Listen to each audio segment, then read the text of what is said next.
Welcome, everyone, to today's program with the editors and contributors to F. Scott Fitzgerald, A Composite Biography. I'm Elaine Hopkins, a little bit out of breath from moving chairs, the Senior Director of Programs and Services for the Friends of the St. Paul Public Library, which is the Library of Congress designated Minnesota Center for the Book. So as such, we present programming that reaches all corners of our state and celebrates our state's literary legacy, libraries, and reading. So, since 2020, we also are stewards of Fitzgerald in St. Paul, which presents programming that delves into Fitzgerald's work and connections to St. Paul. These roles provide the context for Gatsby at 100, revisiting Fitzgerald's The Great Gatsby. So this will be a year of programs marking the milestone 100th anniversary of the publication of the novel. The Friends will convene a variety of programs that invite us to revisit the book and consider how its themes apply today. These programs include exhibits, theatrical presentations, a live reading of the entire novel, and more. So please do pick up one of these lovely calendars, and you can also visit thefriends.org/Gatsby to find out more information on all the upcoming programs. So I'd like to recognize and thank our series partners, the St. Paul Public Library, the Minnesota Historical Society, the Minneapolis Institute of Arts, and, especially relevant today, the University of Minnesota Press.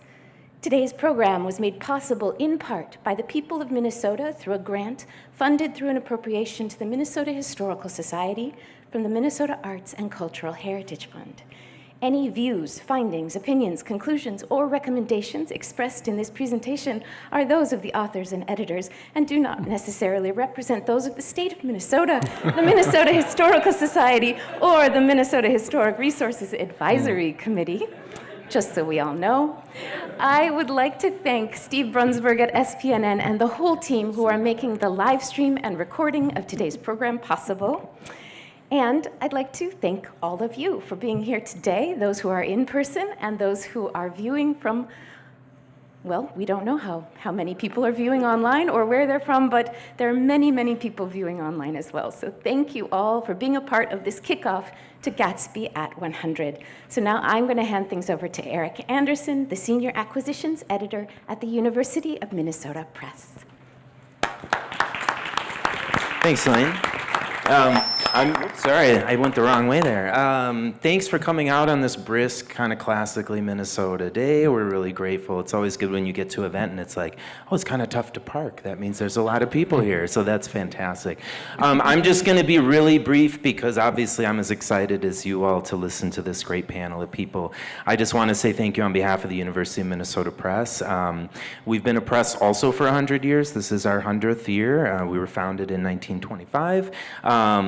We've been publishing about the region, publishing about our state, publishing about the people and the places that we call home for a very long time. I think, we've come a long way too. I think one of our earliest books was called Prunes or Pancakes. It was a book by the Star Tribune food critic, and maybe it was a nutritional book / cookbook, but I don't know if you can find it. I'm sure it's a classic. But I'm really grateful that you're all here as well for this.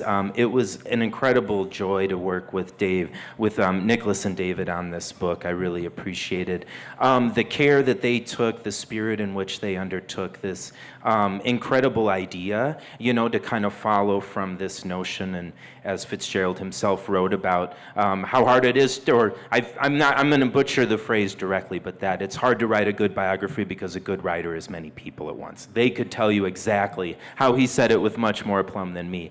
And then I also just want to acknowledge, too, that role that Scott Donaldson, who I'm sure, they will talk more about, played in this. I was very lucky to get to work with Scott on the edition of Fool for Love in paperback, and so I know that his spirit and his kind of vision towards kind of bringing 23 esteemed kind of writers and thinkers and critics about Fitzgerald and his life and the world around Fitzgerald.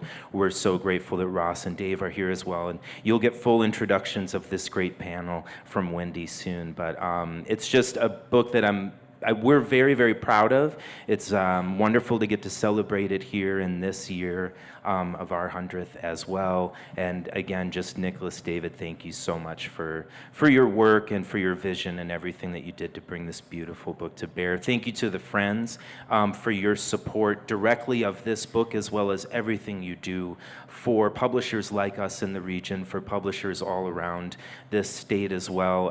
It's incredible to have such a devoted, smart, passionate, and also frankly incredibly kind group of people that work on behalf of readers and writers and thinkers in this state. So for us to be a part of that community is a real gift. So I'm going to get out of the way. Thank you again to this incredible group. I'm excited for you to listen. And Wendy Worden, I'm going to pass it over to her. Make the no squealing, good. Okay. Hi, I'm the Programs and Services Coordinator at the Friends. I work hand in hand with Elaine on getting this Gatsby at 100 extravaganza together this year, and I'm very excited to introduce you to our panelists, and I swear I'm the last person who is not the panelists to be speaking. So, we have David Rennie, one of the editors. Rennie has a PhD in American literature from Aberdeen University, where he worked as a researcher and academic writing skills advisor. He is now teacher of English at St. Macar Academy, which is literally across the road from his alma mater. His essays have appeared in the Hemingway Review, the F. Scott Fitzgerald Review, the Cambridge History of American Literature and Culture in the Great War, and his books include American Writers of World War I, Sir Alexander Ogston, A Life at Medical and Military Front Lines, sounds fascinating, and Scottish Literature and World War I. Our second editor is Niklas Salmose. Dr. Salmose holds a PhD in English from the University of Edinburgh and was a visiting professor at UCLA in the autumn of 2018. He's been here several times for Fitzgerald-related things. He is currently vice chair in the Department of Languages at Linnaeus University, Sweden. And Salmose has published and presented internationally on nostalgia, Nordic noir, Hitchcock, cinematic style in fiction, modernism, the Anthropocene and Hollywood, animal horror. This is fantastic. I swear I read this before, but it's great. Intermediality and sensorial aesthetics in fiction. Our slightly more local friends are Ross Tangedal and David Page. Ross Tangedal is an associate professor of English and director of the Cornerstone Press at UW Stevens Point. He specializes in American print and publishing culture with emphasis in book history, textual editing, bibliography and authorship, American writers Ernest Hemingway and F. Scott Fitzgerald, and the American Midwest. He is also the director of the Center for Bibliography and Textual Research and the publisher of the Midwest Review.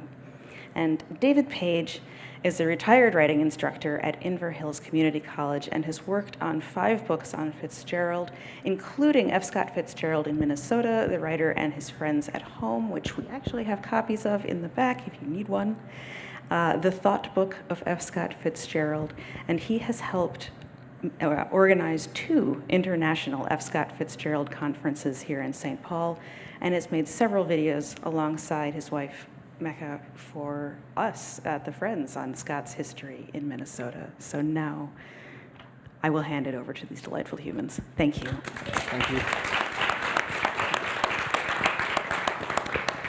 Well, thank you all 3. It's great to be in St. Paul on a very crisp day, using Fitzgerald's words. Before I forget, there are a few people I'd like to thank in particular, or we all would like to thank, at least the editors. So certainly Eric Anderson at University of Minnesota Press, who has been a tremendous support throughout the process of actually editing and writing this particular book. His colleague Emma Sachs, and without her help, we still would be working with permits for illustrations for the book, I'm sure. Heather Skinner, too, at the University of Minnesota Press, and we had a fabulous copy editor named Kathy Delfoss. Obviously also Wendy, Friends of St. Paul, that made some of these illustrations possible in the book because a lot of assistance. here, Mel Barker and Stu Wilson, which knew about this project from the very beginning and put us in touch both with the University of Minnesota Press and the Friends of St. Paul. So a special thank you to you for being with us all these years, never giving up. And of course, all the contributors to the chapters of the book. So the setup here is I will talk a little bit about passion, and then we go into the nature of the composite biography, and then we will have a dialogue with Dave and Ross. And then we will open up the floor for questions. But I want to mention passion because it is because of passion, passion in curating the works and the lives of F. Scott Fitzgerald that we are actually constantly drawn and returning to his life and his work. It reminds me of what Helen Turner's mother told her. She's the contributor of the first chapter of the Composite Biography. Her mother said, "Will you ever leave that poor man alone?" And no, we will not, because he truly fascinates us constantly in different contexts and in different ways. And his work is being reevaluated, and there's new things coming up, and we find out new things. And so the reason why he is so much alive is, of course, the passion of all the curators. And my own passion for Fitzgerald, like so many others, I suppose, stems from a high school experience of this novel. And I had a fantastic and rather eccentric English teacher in high school called Paul Goodnature. He was the teacher of the year of Minnesota 1987, and I came to stay with him as an exchange student in 88, 89. And during his humanities classes, we went through fantastic American literature, but the one that stuck the most was The Great Gatsby. And the way that he unpacked this novel for a 15-year-old kid in a way that made it very comprehensible and universal. And I remember you might remember, I have 3 high school friends visiting here today too, so it's great. You remember that we painted a yellow car on the wall in his classroom and drenched it with a lot of red blood? So, I mean, there were all these extracurricular activities that just made these stand out in different ways. So I think it all starts somewhere. Like it's a lot about teaching, but it's curating in general. We do it on different levels and in different contexts. And it is this particular passion for Fitzgerald and his works that makes him still very much active and alive, I think. So I'm just going to tell you a little bit about the history of how this project actually started. And paradoxically, it started at the 2018 Hemingway conference in Paris.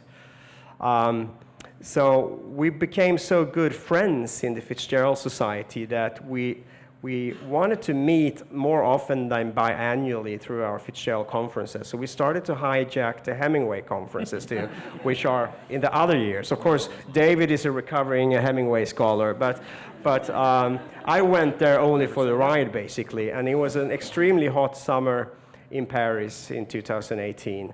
And we had all suffered through a tremendously horribly poor keynote by Terry Eagleton, where he only mentioned Hemingway once. That was his final word of his 60-minute keynote. He mostly sang Irish songs, as far as I can remember. So we were completely exhausted, and we said we have to go out to a cafe, and we ordered some rosé wine. And we started to talk about this whole idea of literary biography, and we had both David and I had read Scott Donaldson's The Impossible Craft. I mean, the challenges of writing literary biography, and talking about how these biographies are constantly sort of, they have either a particular premise that they want to prove or show, a case to drive, or they had a special subjective relationship to Fitzgerald, and all these things in relationship that you have only a certain amount of space, and you will focus on the similar important events of his life that everybody else does. It doesn't give you a sense of the depth and the multi-layered composition of a persona that Fitzgerald and his work actually entails. So we were thinking about that this is, in many ways, a deficiency in biographical writing, and how can you get by that? You know, of course, you can read all the biographies and you somehow put your own layer on top of them and create your own biographical narrative. But we were thinking, what about if we would approach this in a little bit more cubist kind of style, thinking about what happens if we invite a lot of different participants to consider and think his life in different ways. So that was the start, and then we started to think that we should do this in 2-year windows. And on the boat, on the conference dinner in the Seine, after a biblical rain, so everybody was totally wet and freezing to death, in air-conditioned boat, you know, we went up to Jack Sombrai, who is the president of the F. Scott Fitzgerald Society and one of the great Fitzgerald scholars. And we asked him if he wanted to be on this project. And he said, Niklas, I cannot say no to you, ever. So we asked which year would he like to cover, and he wanted to cover the final year of Fitzgerald's life. And that's when it started to roll. Then I hand over to David, now my co-editor, to talk a little bit about the sort of the principles of the composite biography. Thank you, Niklas. The attraction, I think, of having lots of different people involved was, other than the pleasure of working with our friends and our colleagues, would give us an opportunity to move beyond the inherent subjectivity of a single author biography. And of course, there's nothing wrong with that if you are putting forward an idea that's hopefully new or helpful, that will help understand an author's life. It has to be sustained coherently across an entire book. But we've got, I think, 30 plus biographies of Fitzgerald, and they all put forward some slight bias or methodological focus. Matthew Bruckley, for example, the classic, some sort of epic grandeur, tends to be very factual, provides clear information, focuses on authorship a lot, the amount of books that Fitzgerald sold, how much money they made. More recently, David Brown, in 2017, he treats Fitzgerald as a cultural historian, someone that's very sensitive about the social and intellectual developments as America transforms from a rural agrarian country into an urban and more industrialized one. Another example that springs to mind is Jonathan Bates's parallel life of John Keats and F. Scott Fitzgerald, and he puts forward the idea that Keats was a huge and consistent influence on Fitzgerald. So these are wonderful books, they're very valuable, but the existence of more than 30 of them seems to suggest that the single author approach is missing something, or that it's not going to be definitive. Maybe it can't be definitive. So then that suggested to us, like Niklas says, if there's going to be a new book and people are going to be asked to give up their time and money to read it, we need to offer something a bit different. So Fitzgerald himself, as Eric was alluding to earlier, wrote down something about biography that helped us move to the next stage. He said, there never was a good biography of a novelist. There couldn't be. He's too many people if he's any good. Now, what does that mean? Well, perhaps Fitzgerald means that as a literary creator, a writer has to project themselves imaginatively into the lives of their fictional creations. I also read in it the idea that we're all different people to each other. And I imagine that Scott was a very different person in his mother's eyes than he was, let's say, from Ring Lardner's perspective. And of course, those relationships change and evolve over time. So, combining multiple contributors in one volume allowed us to, on the one hand, say there are limitations in biography and we're not attempting to be definitive, but at the same time, it might be a more accurate or effective way of representing the many different people Fitzgerald felt himself to be. And so we divided Fitzgerald's life into 2-year windows, and we were doing this with a view to giving each contributor enough space to develop their ideas in their context to a reasonable degree, but also to leave room for multiple authors to participate. And well, the biography itself doesn't want to put forward a single interpretive narrative, all our contributors did. They all went with something that was kind of interest to them personally. Dave Page and Sarah Kasiba talk a lot about the Midwest. Ross touches on authorship.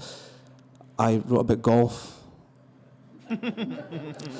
Just because I like golf and I wanted to see what would happen. So there's a sense that, well, this is a biography that's also an exercise in biography for us. All scholarship tends to be biographical. It reflects the ongoing interests and preoccupations of each individual. But we hope you think it's a good one, although Fitzgerald doesn't seem to think that's possible, and one that hopefully puts forward a somewhat new format for biography that gets closer to the idea of what Fitzgerald felt was required as far as that goes. And since we're in St. Paul, I think there's no better place to move to next than to Dave Page, who knows more about Fitzgerald and St. Paul than anyone else. I'm not sure that's true. I do want to tell a brief story, and you kind of have to wait to the end for the punchline, so be a little patient. It's not very long. But there's that scene at the end of Great Gatsby, a very famous scene where he's waiting for the Chicago, Milwaukee, and St. Paul Railroad, and he says that his friends are there waiting to go back to St. Paul at Christmas, and they're talking about parties that are going to take place at the Ordways, the Herseys, and the Schultzes. And those were real families in St. Paul. You all know the Ordways, and the Herseys were lumber. The Schultzes a little less known, and also Fitzgerald misspelled their name. He added a T, which I would have done, so I don't really blame him. They had no T.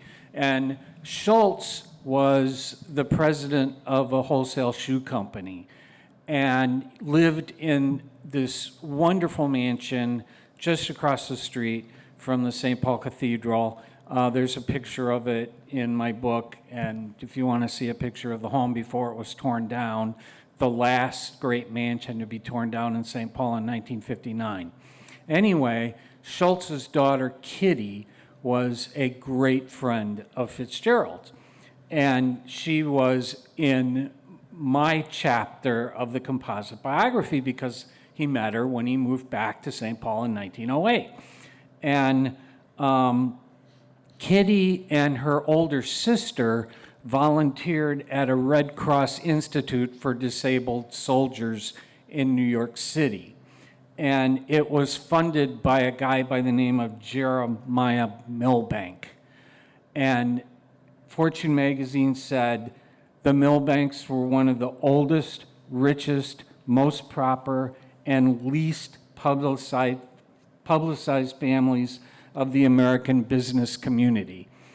Jeremiah's grandfather, also called Jeremiah Milbank, bought into a condensed milk company called Borden's.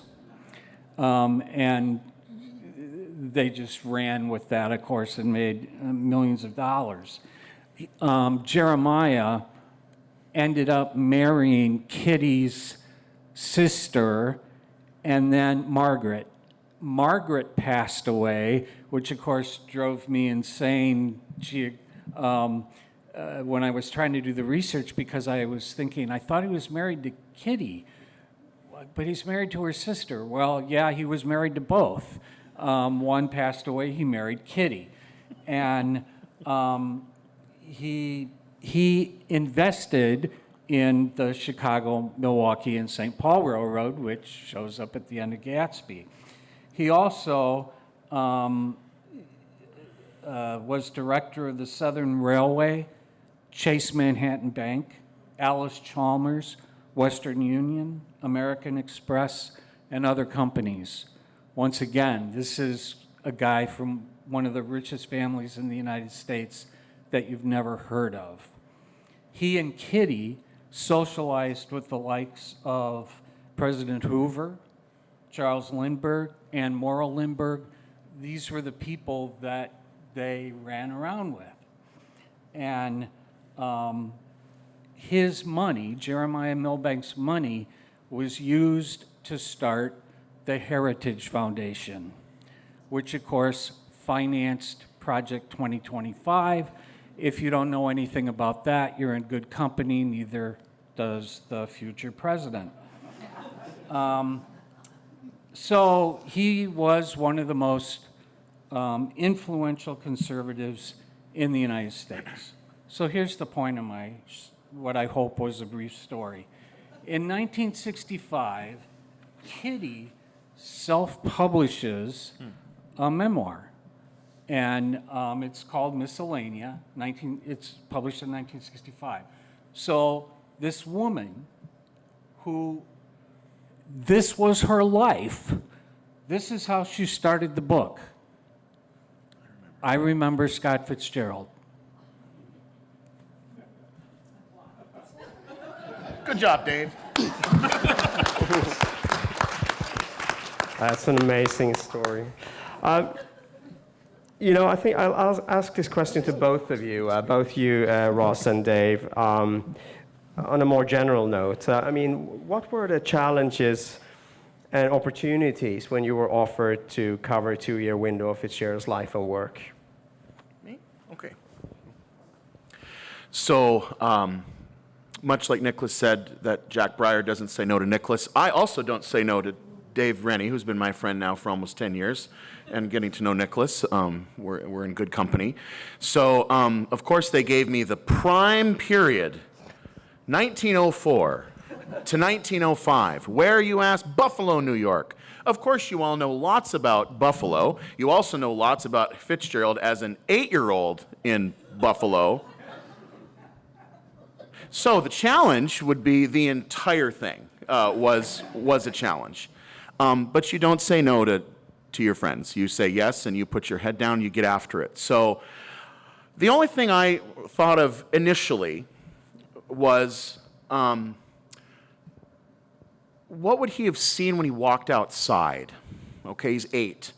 So his father worked for Procter & Gamble in Buffalo, so it's an office area. So therefore, he may have spent some time, in downtown Buffalo, whether or not he was around his father. I kind of merged in a bit about his father's failures, because that was really important to Fitzgerald early in his life, that his father was a professional failure. And I think that failure kind of stuck to Fitzgerald for most of his life, up until the end of his life. He had kind of an interesting relationship with failure, considering now that we're celebrating him and his great novel 100 years after its release. Remember that The Great Gatsby was not a success upon release. And then that took me down the road of just architecture in Buffalo, because Buffalo, if you know anything about Buffalo, has such an interesting architectural history. It became kind of a strange laboratory for a lot of different styles of architecture in the early 20th century, the late 19th, early 20th centuries. And then I found that Frank Lloyd Wright, the great Frank Lloyd Wright, developed the Larkin Administration Building, which was for the Larkin Soap Company, they were soap slingers. They sold soap door to door. And so much money was coming into the Larkin Soap Company, literally in barrels. So they had to put their money in barrels. There were barrels of money coming into the Larkin Soap Company. They needed a big complex, a huge administrative complex. And they enlisted Frank Lloyd Wright to build the Larkin Administration Building. And I thought, well, Frank Lloyd Wright makes for a pretty easy metaphor for structure, right? Because of, not just as an architect, but as a great architect who shared a hometown, by the way, with Ernest Hemingway, Oak Park, Illinois. So going from there, and knowing, and there was a confidence too with the structure that you could stay in your lane. I didn't have to think about what's going to happen in the 30s with Tender is the Night. Where am I going to trace this to the crack-up essays? How can I make this relate back to This Side of Paradise?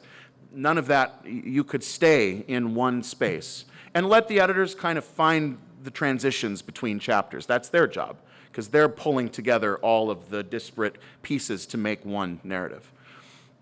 And so when it all came together, I ended up learning an awful lot about Buffalo architecture. about what, and then that leads you down the path of, well, what does Fitzgerald actually say about architecture in his own stories? And he's looking up at office buildings at the end of Winter Dreams in Manhattan when Dexter Green is mourning the loss of his girl. Or you think in the story The Sensible Thing, when George calls, when he becomes an architect, and there's a line that says, "Steel inexhaustible," right? Steel is something that lasts sort of for all time. And so the last part here is, it mattered to me very much, and this goes to the authorship question that David may ask me in a little bit. It mattered very much that Fitzgerald made things. He's a creator. In America, we make things. That matters. It matters that Frank Lloyd Wright made that building. It matters that F. Scott Fitzgerald wrote that book. That his Larkin Administration building is the Great Gatsby. His, Falling Water in Pennsylvania is Tender as the Night. His monuments, his architectural beauties are these physical objects that he had his name on. And so it was a great pleasure to get to work not only with your friends, but also to learn. I'm no architectural historian, far from it, and to get to learn about an area of the United States that I knew very little about, and then to spend some time trying to make some strands of influence stick without sort of overbearing the point. So, yeah, it was quite wonderful. Now, how about you, Dave? Boy, I had exactly the opposite problem in my mind because I was worried that in trying to stay in my lane, I knew that there were places where I had to provide context.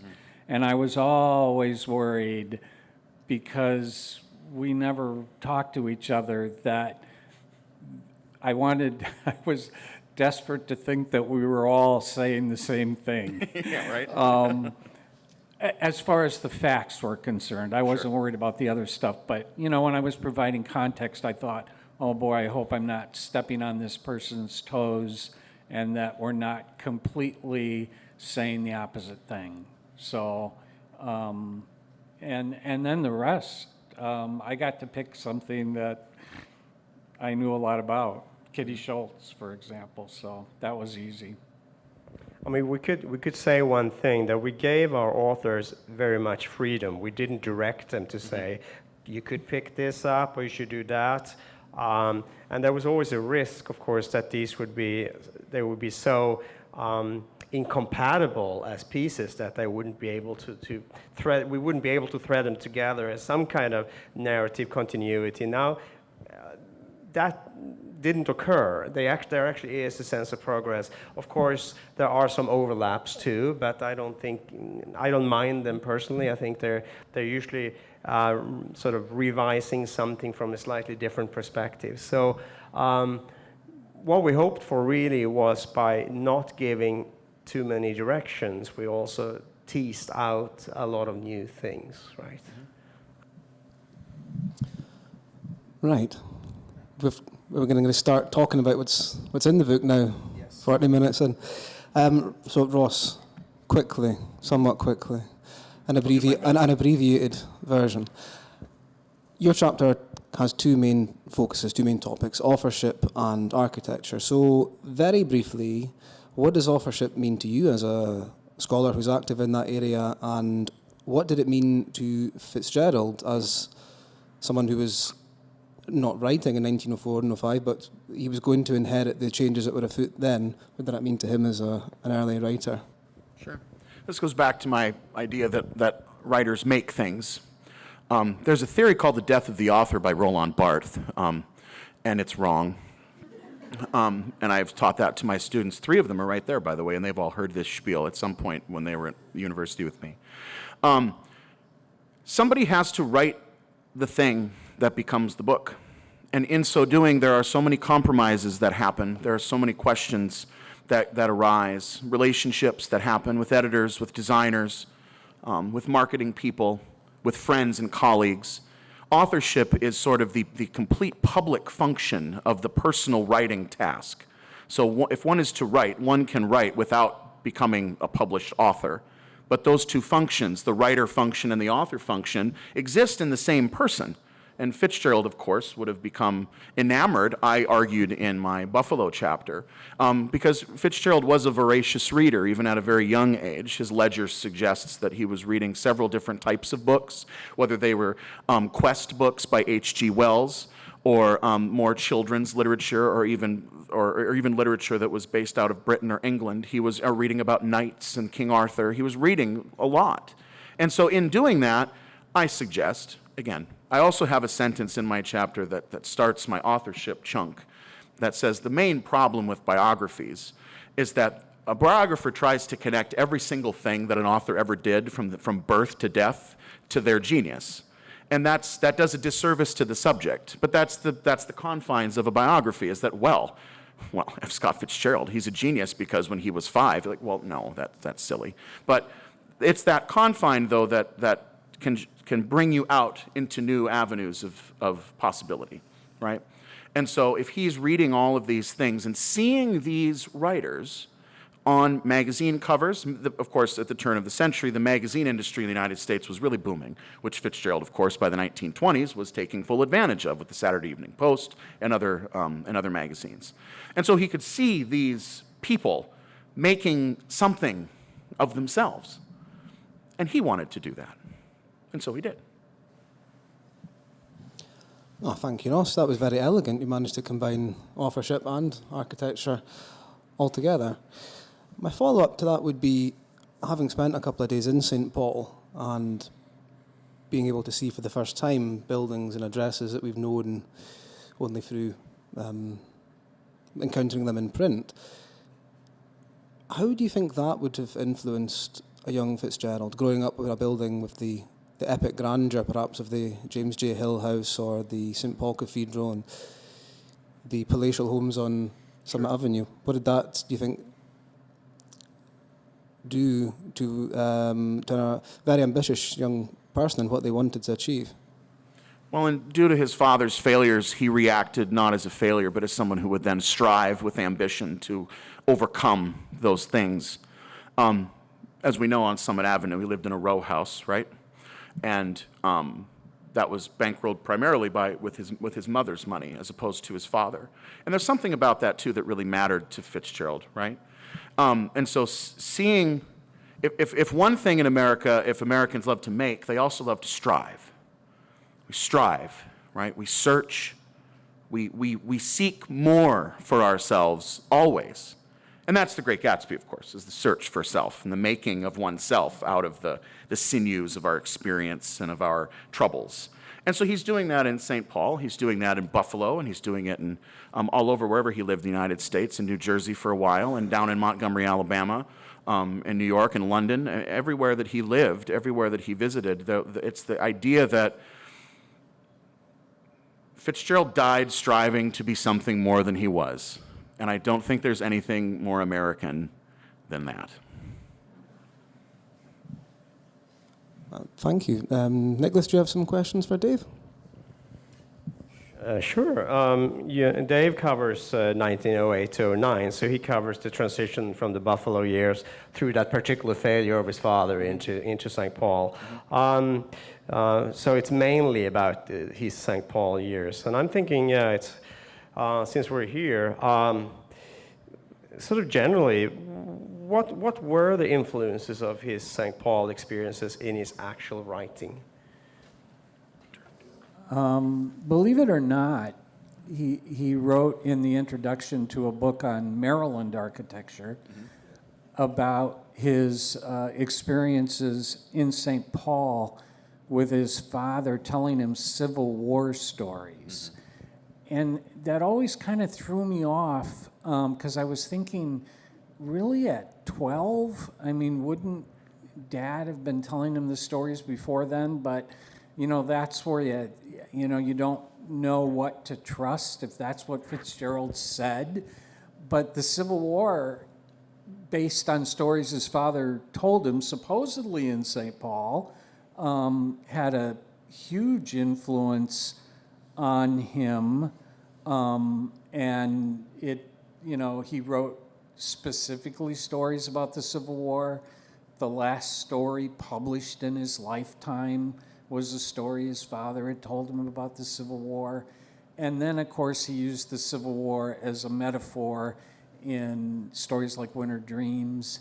And so that's one area, of course, that St. Paul had this kind of tangential influence on him as the first state to offer a regiment to fight for Lincoln. They weren't the first regiment to get there because it was hard to get from Minnesota to the battlefields, but we were the first state. And of course, James J. Hill and Summit Avenue had a huge influence on his desire to strive. Right. St. Paul has always had this weird relationship with Fitzgerald. Right. They didn't always kind of embrace him as they do today, and there's been plenty written by people through the years about how Fitzgerald was an interloper, and he was not part of the Summit Avenue Society, which is, in my mind, completely wrong. But at the same time, he was a little embarrassed by his mother and father. So when I was first doing research, I would ask people about Fitzgerald, and they would all say, oh yeah, he was a great friend, we all liked him, da da da da. But I realized at some point I was asking the wrong question, and finally I was able to ask, and unfortunately most of them had already passed away, did your parents ever socialize with his parents? There you go. Yep. There you go. No. Right. So, so that was another influence so there was that balance. Can I just chip in Sure. here? Like St. Paul Academy, where he went to school, was that the same thing there, or was that a privileged school, or? Yeah, absolutely. I mean, it still is. I mean, St. Paul Academy is, a great educational private school in St. Paul still. And, he went to dance classes. I mean, you have to be a little higher than just kind of your normal middle-class person to go to dance classes. And he went to private schools. And he went on vacation at the Adirondacks. So this was not this poor boy that wasn't part of the Summit Avenue Society. And, I'm going to say again, this woman who led an incredible life, her first, I remember Scott Fitzgerald. So he was part of the society, but I think he always had that fear of slipping. So St. Paul did have, and then of course the Catholic Church. St. Paul was one of the few places in the United States where Catholics were not discriminated against. We're talking about the Town and Country Club. You could be a Catholic and a member of the Town and Country Club. And for you people who have no idea what I'm talking about, go back and look at your history. Catholics were not allowed at a lot of those places. In St. Paul, they had to be because James J. Hill married a Catholic. You mentioned, you mentioned Kitty, but you also mentioned Violet Stockton and Evelyn Stewart Gerard in your chapter. I think giving them rather much space in that chapter is one of the more original contributions to. If you think about other biographies, I kind of not really mention them very much. That you also see that Broccoli and Andrew Turnbull, they actually get Violet Stockton entirely wrong for some reason. So, and you also in your thought book, you write a lot about girls and love, he writes a lot about love and girls. So these three girls then compared to Ginevra King and Zelda, how do they sort of emphasize his? What do they do to his literary career? Is he referring back to them? Is those kind of love stories something that has a tremendous effect on the way that he fictionalizes his life and he fictionalizes love and passion?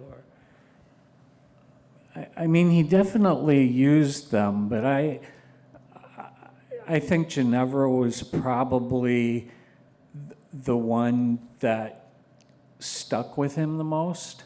So when you're 12 years old and you fall in love, it probably isn't as hard. And I suspect that the reason I was able to dig more into the lives of those people is that computers got better. So I got better as a researcher and was able to, find out things that, I mean, Violet came from this incredible family from New Jersey that owned, let me think, what's the college?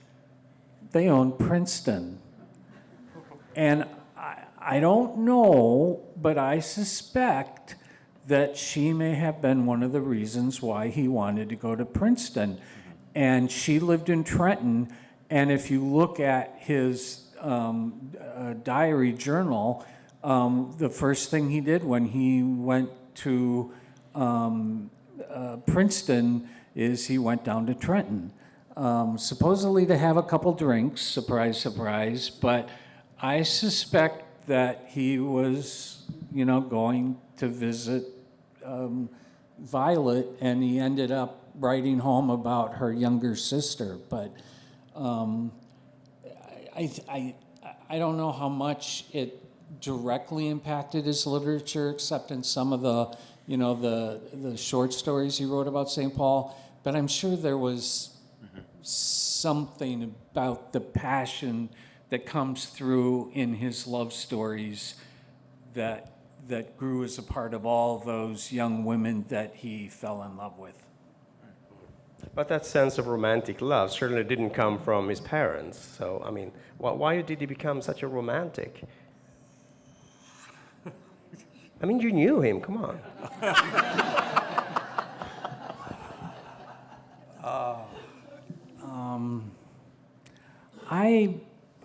I think based on the women that he generally was attracted to, Kitty Schultz, Marie Hersey, these are all really, these are women of a status that he would have wanted. And I have no idea how many of them he asked to marry him, but I suspect it was a significant number. And they all said no. And for whatever reason. Even though he ran with that crowd, his family was not quite of the financial status that they were. And so I think to answer your question, I think he saw them as a path to get to a financial status that he may have thought he deserved. Yeah. Can I follow up by asking something that's been in my mind for the last couple of days? It ties in with Ross and his focus on architecture. If Fitzgerald was so desirous of status and perhaps made self-conscious about his relatively inferior status living at 559 Summit Avenue on a street above the average and a house below the average, why did he never own a home? Well, I mean, I had... Beyond the obvious fact that he couldn't handle his money very well, why did he not make a concerted effort to save? I had the pleasure of growing up in a stable household. I lived in the same farmhouse until I was 10, and then we moved to town, and then my parents still live in that house. So I don't have a personal connection to sort of the instability of what that type of lifestyle would be. I guess there's a connection to like being a military brat. You're always on the move. There's always a new place to set up a community or to set up a family. I think it's clear if you look at the Composite Biography that he lived in so many places because his parents lived in so many places. But also if he is doing this striving and back to Niklas's idea about passion and Zelda down in Alabama. there was always this notion that if he settled in, and you know what? The other person I study, Ernest Hemingway, also never lived in the same place for very long. They were always on the move. There was always this notion of being on the move. And I always thought that also they wanted to be seen as worldly. Well, certainly Hemingway did. But they wanted to be seen as worldly or cultured as well, that if I stayed in one place forever, how could I possibly know more about the world or the country? But even then, to own a home, feels very final. And I don't think Fitzgerald, if you look at the end of This Side of Paradise, I know myself, he cried, but that is all. And Jim West has recorrected the ending to have an M dash instead of a period. So that matters. Punctuation does matter, my friends. A period is the end of something. An M dash is the continuation of something. And there's this idea that Fitzgerald was always transitioning, he was always continuing, he was always moving, he was always going beyond, again, because he died wanting to be something more than he was. And the only way one does that is if one is always on the move. And he uses ellipses much more than any other modern authors Those for that very reason. Right. I'm thinking a little bit about sports. You say that Scott played baseball in June 1909. How do you know that? Yeah, he wrote about it, but I think he was like, so this is at St. Paul Academy, where in his class there were probably 15 boys, and he was on the third string baseball team. So I was running out of people, yeah. Once again, I think it was, he understood what being a sportsman meant at that time, even at that time, I should say, that it was a way to status. Mm-hmm. So money was a way to status, sports were a way to status, and he had very little of the sports part and not enough of the money part, and figured out he could gain the status that he wanted through his amazing writing. So, that's... But Niklas, you asked Dave, why was he such a romantic? But, he also wanted to be like the star fullback at Princeton, So, like, Fitzgerald, he knew how to, even in Buffalo, he knew how to talk to girls. That was one of his qualities, is he could talk to them and woo them, right? But then there was also this performance of masculinity that, well, more of a man is successful on the football field, or Military career. His and military career. Not getting over was also a ding to that masculinity. So there was this sense, and Hemingway brought it out in him too, the competitive nature of writing, the competition of writing, of bettering one's equals or trying to become better than one's rivals. It all plays into that same place. I mean, David, you, in your chapter, you write about country clubs and golf, for example. So I'm sure you can unpack this sportsman's like ambition even more to us. No. And by that we invite questions. Ellipsis. No. I think disappointingly for me, in one limited respect, Fitzgerald had an ambivalent participatory relationship with golf. He played sporadically. He was a member of a few clubs, but I don't think it was ever a sight of heroic possibility for him. Not like lacked the drama of the football field. So going down that rather short and disappointing path when I was writing the chapter did help me realise that the country club itself was a far more fertile ground for discussion, because that's where the idea of social stratification, of being included or excluded, plays out significantly in his work. And you see that at the start of Beneath Bob's Her Hair, where the caddies are outside looking at the dance they can't enter. Dexter Green in Winter Dreams is excluded from the golf club himself as a caddy, but then later as a successful individual is allowed to play golf with the men he caddied for. And a lot of the youthful interactions of that time happened in country clubs, in Lass of the Bells and Fitzgerald's own life, Ginevra King, and meeting Zelda. So Not so much golf itself, but definitely the country club environment. Right.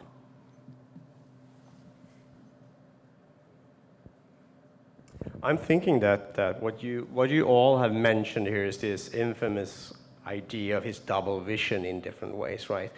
And I think we also need to transform the idea of the double vision to his style of writing, because he's especially I would say in The Great Gatsby, which has this capacity of positioning us even today in that heat of the jazz era, but also distance us from those very experiences, which seems to be how he felt about girls, sport, military, everything, in the sense that he was there but not yet there, and that translates into his writing style. And to me personally, that is one of the greatnesses of his writing style, is that particular sort of airiness of being part and still not being part of something. Well, and look at how messy This Side of Paradise is, and how messy and overlong The Beautiful and Damned is. These are good books. The Great Gatsby isn't like them, though. It's a self-conscious artistic choice to strip away so much of what he built his early career on, which was this high romanticism, high lyricism, with a more precise, like diamond edge to the glitter that he'd sprinkle on things. He never did it again. It's one of the most remarkable shifts in an author's style, because This Side of Paradise and The Beautiful and the Damned are not like The Great Gatsby. And Tender is the Night is another maturing, but it's also not like The Great Gatsby. The Great Gatsby is a singular achievement. And the fact that he was able to make that choice as an artist and craft that out of that experience, and then, of course, because he was hoping it would be a success, he would continue in that vein. And because it wasn't, that's why there's not another Great Gatsby, because there's a conscious choice that I have to keep shifting and evolving if I'm going to make something of myself. And I love that today we know him because of The Great Gatsby. When he died, the New York Times ran with jazz age writer of short stories. So it's a singular achievement. Damn it.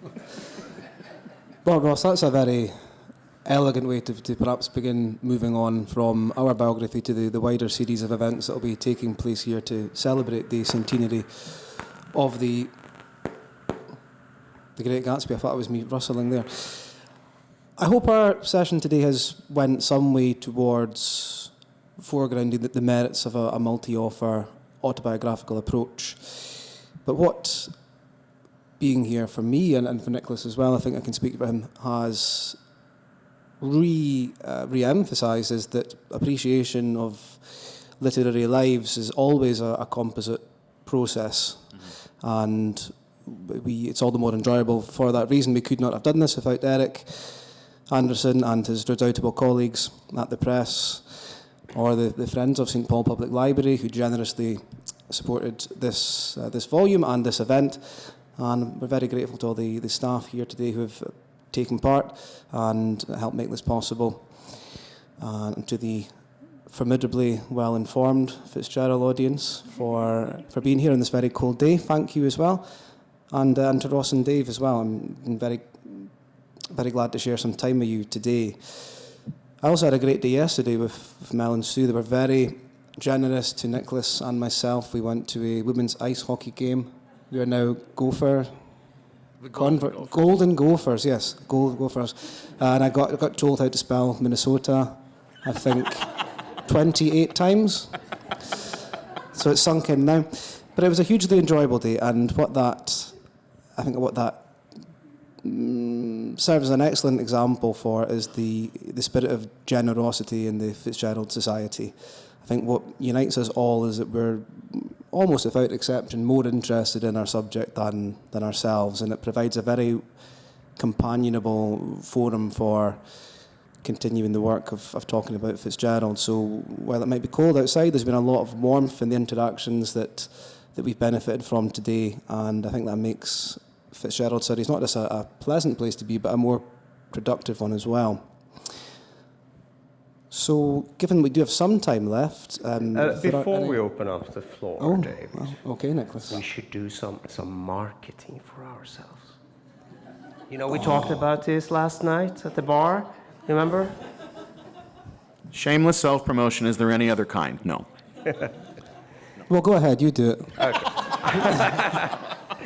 Well, David and we have submitted a new manuscript to the University of Minnesota Press. It's currently under review, but let's see what happens. But, It's got quite an interesting name, which I think we got to first. Yeah, I we can got prove to that it we first. got there first. It's Gatsby at 100. It's the title of the... I have this sketch on the back of a conference program that dates back to summer 2023.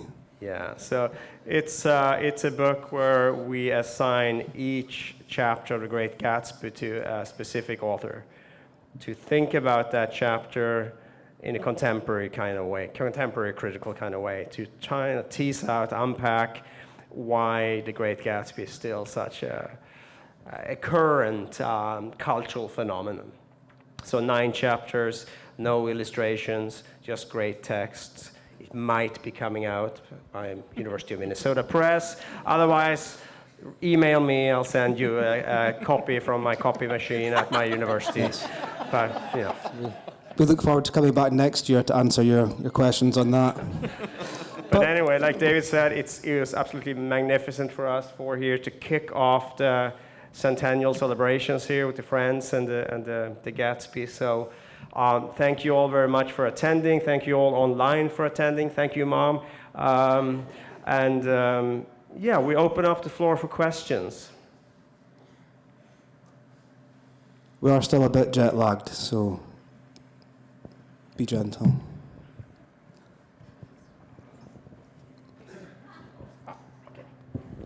So you started by talking about passion, and I'm wondering if you could each say why you think there's so many authors of 100 years ago that are forgotten, great authors of 100 years ago that are forgotten. Even Minnesota authors like Sinclair Lewis seem to be fading. Why does Fitzgerald seem more relevant than ever? And both to you personally and broadly, why are we still concerned about this man? Dave?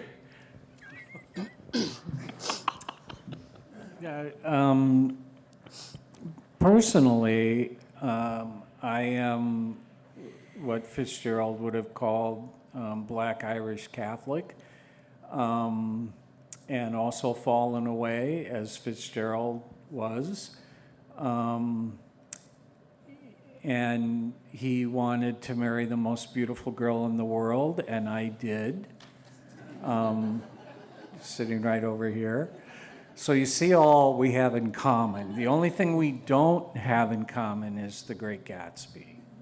So I do, as I've studied him, I do feel a personal connection, and he was just, such a brilliant writer. Anybody who spends any time, with his prose is bound to be moved at some point.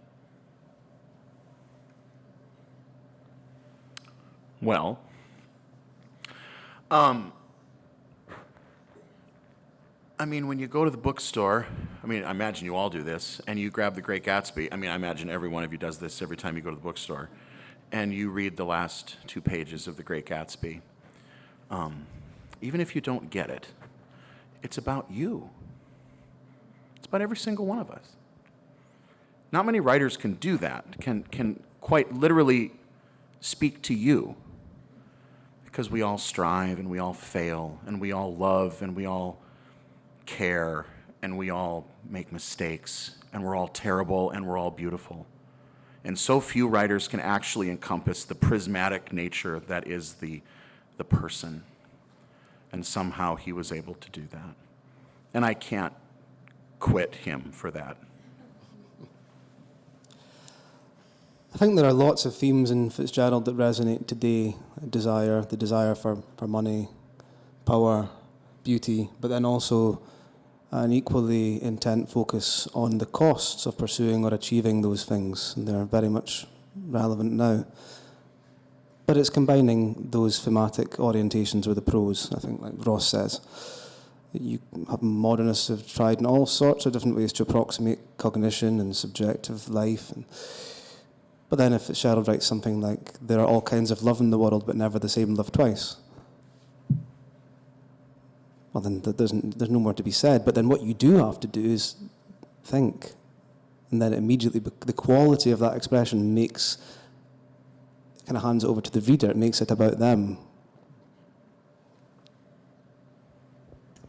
Yeah, I totally agree with all of you. I mean, it is style, it's the brilliance of his prose, but to me, I'm also drawn to the 1920s in general. I mean, the Jazz Age is such a, not only in the US, but in the Western world, it's such a fundamental period in human progress when you think about capitalism, late industrialism, the sacrifices that were being done then is what we pay for now in our climate crisis. He has such a fantastic ear for all these concerns, even though he doesn't spell them out explicitly. They're all there, and you can go back and you can listen to them, and you know these trends, and it's quite remarkable, actually. And as a translator of Fitzgerald, we get drawn into contexts like, James L.W. West III and his annotation project in the critical editions in Cambridge shows how there are all these universal aspects of his writing, but there are also these particular specific contexts that would have drawn in an audience in those days that would have known exactly what he was talking about, that is mostly lost to us if we don't have these kind of annotations. And I think that is fascinating. That is, to me, usually greatness is when you have locality and universality together. While we are waiting for other questions, let me just say that online there was a question about that Kitty Schultz memoir. Is there a title, Dave, that you can share? It's called Miscellanea. It's called Book. No, it's I know. Book. and it's Kitty Milbank. I mean, she was Kitty Schultz, but then she married Jeremiah Milbank, and so self-published in 1965. I'll sell you my copy for $1 million. Drive a hard bargain, Dave. Hi, thank you for coming. It was an interesting conversation. I appreciate your time with us. So we spoke a lot of Fitzgerald wanting to be maybe something that he wasn't, or striving to be maybe more than he was. At the end, was he happy with his career, or was there a feeling that he wanted to do more? Was there misgivings, or did he feel that he was successful? He had, a lot of the biographers do talk about this. Brookley makes quite a bit out of it, too. He was writing what became The Last Tycoon, and at least according to Brookley, and a lot of the biographers, this was a period of new energy, that he was embarking upon something that would be successful. You see, what's funny about Fitzgerald is every book became his resurrection. Well, when I put out Tender as the Night, that's going to get me back. Well, when I put out The Last Tycoon, that's going to get me back. Here, the last letter he wrote to Max Perkins, he says, "Do you think This Side of Paradise still has a life?" I think it does. There was always that sense that the next thing, but again, isn't that distinctly American? That just around the corner will be my next great opportunity to be great. But I have to just keep going, and I've got to look around the corner. And so there was this sense, as opposed to him sort of dying penniless or unhappy or falling apart or failing, he had this renewed energy because of what became The Last Tycoon. So he is in this strange transition period between feeling a failure but also feeling a renewal, which again, I hate to sound repetitive, but that feels distinctly American. A quote is just straight into my memory. I don't know if I can remember it all perfectly, but he, towards the end of his life, he was writing to somebody, I think Max Perkins, and he said, "There's little now in American letters that doesn't in some way bear my stamp. In a small way, I was an original." Yeah. So I don't know if he was particularly content about the financial or personal state of his affairs towards the end of his life, but I think he knew enough that he'd done something imperishable. Yeah, I mean, he quit his drinking for a while there in the end, and he had a good relationship and started to enjoy LA a little bit more. And I think, yeah, The Last Tycoon, but also the Pat Hobby stories, which are rarely talked about, they show some energy and dynamicity and happiness. Right. And so I think many biographers, they tend to popularize his life into tragedy entirely, and that's maybe related to your question there, that we kind of want to see, because we see that funeral, the empty funeral, the few, like in Wolfgang Amadeus Mozart, you know, there's just a few witnesses and it's raining and it's the most horrible funeral home in the world, as the witnesses said. And it's like, of course, he didn't know anything about that. But we, when we read, we are affected emotionally by that image of failure, of tragedy. Yeah. But I totally agree with you. I think he was fairly optimistic. He was. Yep. Yep.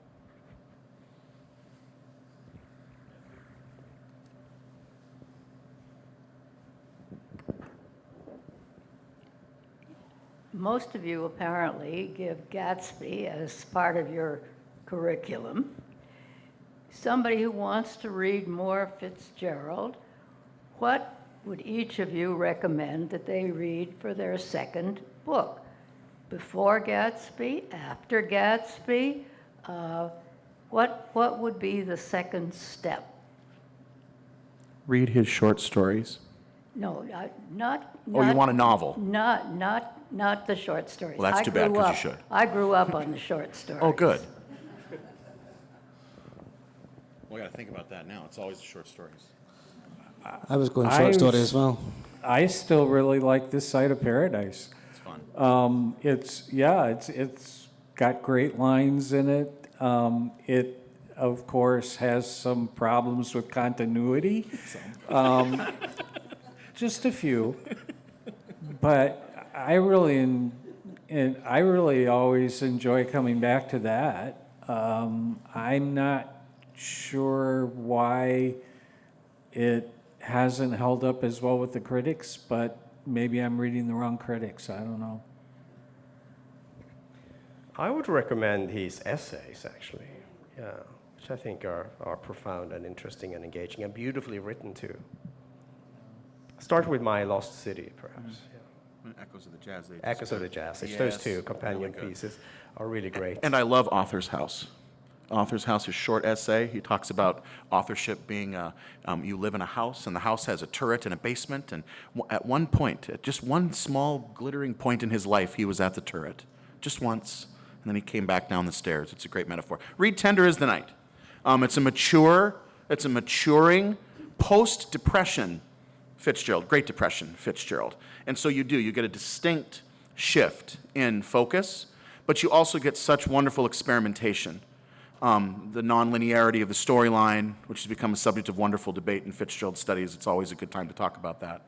And just, it's always good to see an artist moving beyond sort of themselves. They're trying something new. They're trying something different. And so to follow The Great Gatsby with, which many would argue his most maturing work is Tender is the Night. He was moving toward the next thing. I would agree. Read Tender if you want to keep going in that vein. I think what you get in Tender that you don't with Gatsby is a more mature perspective on some of the passions and themes that animate it. The Gatsby's in pursuit of something that's ennobling in some ways, but then also deeply destructive, but it's abruptly cut off. What you get to see in Tender is the Night is the slow decline of someone living with those morals and ambitions. Yep, good answer. Yep. There's an online question. So jumping back to Gatsby, would any or all of you like to speak about your thoughts on Fitzgerald's choice to use Nick Carraway as the voice of The Great Gatsby? Well, I simply reiterate what I said. That is the narrative way of creating this distance and presence, I think. So it's fundamental, I think. It would be an entirely different story if it would have been focalized in a different way.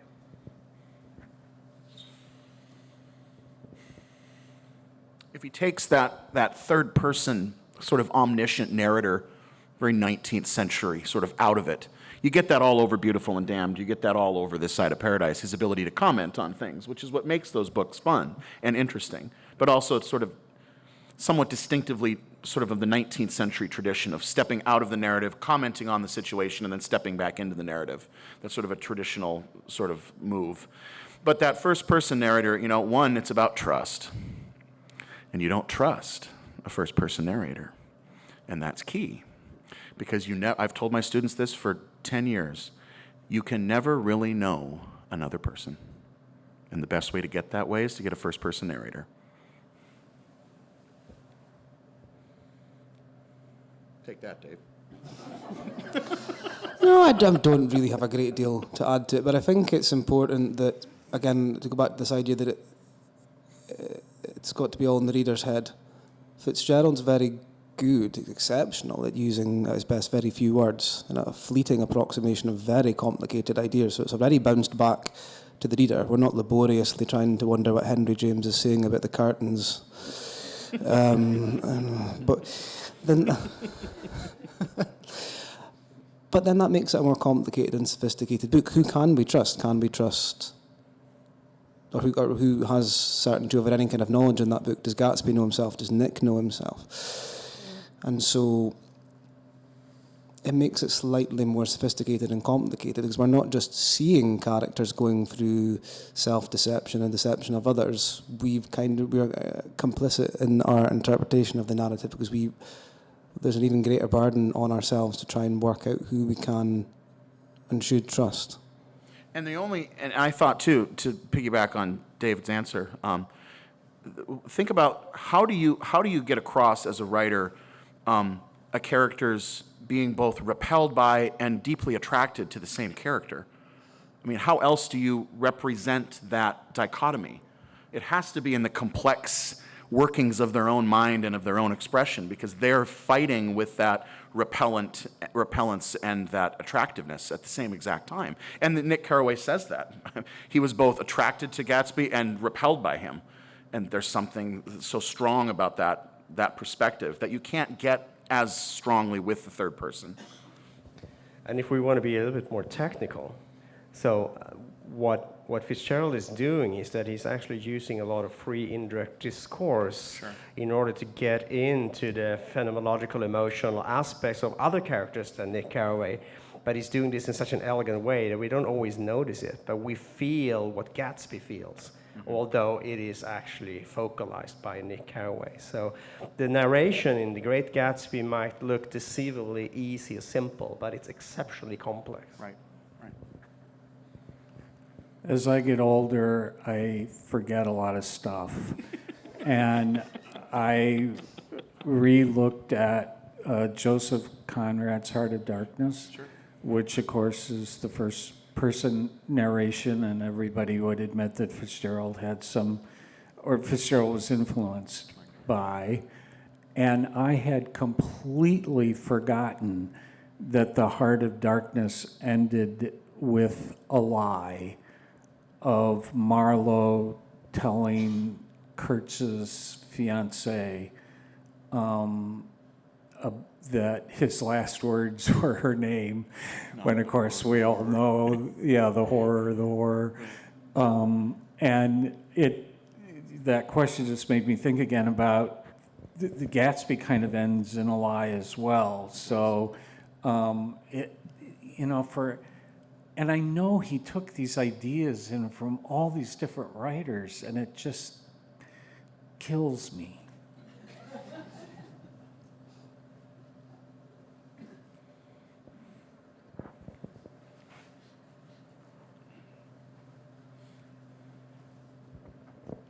As a student of Ross's, I'm doomed to have editorial questions whenever I open any book. I'm really curious what your strategy was for divvying up the years among your contributors, if you had people arm wrestling to write about what they were most interested in, or how that process was. Should we answer this honestly? Yes. Yes, Let's say I was at the bottom of the list, so I got I what knew was left over. Yeah, I'm okay with that. we should be honest. What we did was we sketched out 2-year units on the back of the Hemingway conference program, and we thought about who we'd like to ask. But you don't just go and ask whoever you, well, maybe you do, but you've got to ask the right people in the right order. Because if you're doing something like this, obviously you want a handful of exceptional top-drawer scholars. And sometimes that you can do that strategically by, once you've got a good stable full of scholars and you know that other people will be more likely to want to participate. But I think where possible, we let people choose what they wanted to go for. We went from seniority to juniority, and then we asked them what years they wanted. And in the end, there was 1904 and 5 left. I think I was the last contributor. Yeah, and you know what? I had a lot of fun doing it. I had probably about 4 choices. And how many chapters are there? 23. Yeah, so that shows you where I was. I was about 19. There are a lot of exceptionally experienced Yes. Fitzgerald scholars. I know. No, I am not I was very, very happy to get the chapter I got. Oh yeah, I honestly, not just to brown nose my friends, just to be in the same book with Scott Donaldson and Jim West, who's one of my mentors, and Kirk Kernut, and just such tremendous Jack Breyer. I mean, these people set up Fitzgerald scholarship for us to continue to work on Fitzgerald. So just to be in any vicinity of them is a wonderful, wonderful thing. I think We we can might. say one. Sorry, Oh, we can no, say please one continue. thing. We can say 2 things, obviously, but we can say not at the same time. But what I wanted to say is that we were also thinking, of course, about gender. We're thinking about geography. We wanted to have scholars not only from America but European scholars too. So there were, of course, quite a lot of considerations to take into account when we decided who we wanted to participate in this. But I don't think anybody said no. No. They died, They didn't. but they didn't say no. Yeah, some, They would- some may have passed away, but nobody said no. Yeah, it was a long journey. But that does bring me back to what I wanted to say on a more serious note. Ross has been very complimentary in saying he's pleased to be part of the book. We are pleased to be operating within a very rich tradition of Fitzgerald studies, and the book is dedicated to Scott Donaldson and Ronald Berman, who passed away before they could see the book into print. So we are standing on their gigantic shoulders, and it's a privilege to be able to continue in that very rich tradition of Fitzgerald studies, and we couldn't do it without them. And that, I think, again, comes back to the idea of it being a composite process. I'd like to ask my colleagues what I hope is an easy question. Without the Fitzgerald Society and the Hemingway Society, do you think there would be a difference? So what comes first, the chicken or the egg kind of question? Obviously, the societies have a huge influence, but at the same time, there was a reason they were created. So do you understand what I'm asking? Yeah. The relationship between the fact that there are these societies that keeps pumping up, and would it still be pumped up without them? I was just, I'm serious, Dave. I was just talking to David about this before we went on. No, really. Just the fact that, I know a lot of us do, though, strive not to fall into hagiography, which is just hero-worshipping people, which is not productive. That we don't have to sit here and tell you that everything that F. Scott Fitzgerald said and did was, he was a deity and we all need to worship him. I mean, that's not what this is about. The societies are designed to encourage the investigation into and the teaching of the work by these people. That means interrogating them. That means not being okay with everything they said or did or were. And being able to differentiate between hagiography, which is just hero worship, and the actual study and interrogation of these people, and frankly, the work they did. They are nobody without their work. We know them because of what they wrote. We may not know who they are if they didn't write the things they wrote. So I think the societies provide an immense support system for the generation of scholarship. And also, good mentors within the societies push us to publish things in places where people's eyes will see it, not just as some sort of insular thing, but as something more outward, right, to professionalize the trade. And I think that's really important. Yeah, supportive, and also I think a great sense of community 100%. in general that is very creative, productive, and stimulating. But I mean, that's not regarding all societies, I can assure you. The Virginia Woolf Society certainly is not as communal and productive as the F. Scott Fitzgerald Society, for example, for reasons that I don't think we should discuss now. But You started it, Niklas. so it's not automatically you create the society and voila, everything is fantastic. It takes a lot of efforts from senior scholars to build up that confidence, and that, Yes. in the Fitzgerald Society, I'm on the executive board, and we're working really, really hard to bring a new generation of scholars. This is a priority one. If you don't have a new generation of youthful scholars interested, engaged in Fitzgerald's work, then these societies will soon disappear by themselves. Yeah. And also the natural tension in these societies, too, a little inside baseball, especially with Fitzgerald and Hemingway, the fans, who are legitimate fans of their work, and the scholars. And you need both for societies like this to function. A lot of you are fans of The Great Gatsby or F. Scott Fitzgerald. You're not necessarily scholars of F. Scott Fitzgerald. We need both sectors in order to function. And so both sets providing something positive to the society is what allows us to do the work we do. No, I honestly don't think of anything to add to that. That was perfectly well put. We need each other, and if there is an appetite for beyond just the novels or the short stories, then I suppose the society can help provide that. And then obviously we need an audience for our books, but then also that kind of complicates the landscape of the scholars' work, because there are all sorts of exciting and new things happening all the time. Graphic novel adaptations of Gatsby or theatre versions of Gatsby where the audience can actually be on the stage with the audience. So that kind of widens and deepens and complicates the terrain that we have to scrutinise.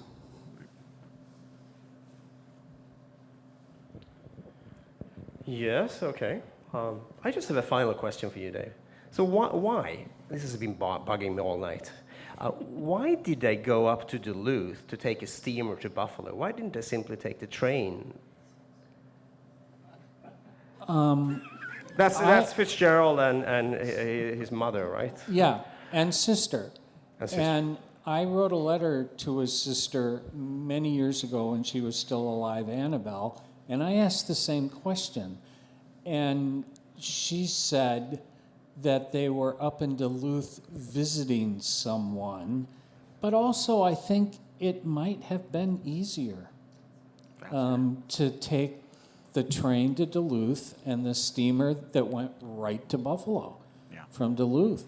So I think there were two reasons. They were visiting someone there. I never could find out who it was, and it was easy. Thank you. Thank you all for coming. It's been a pleasure.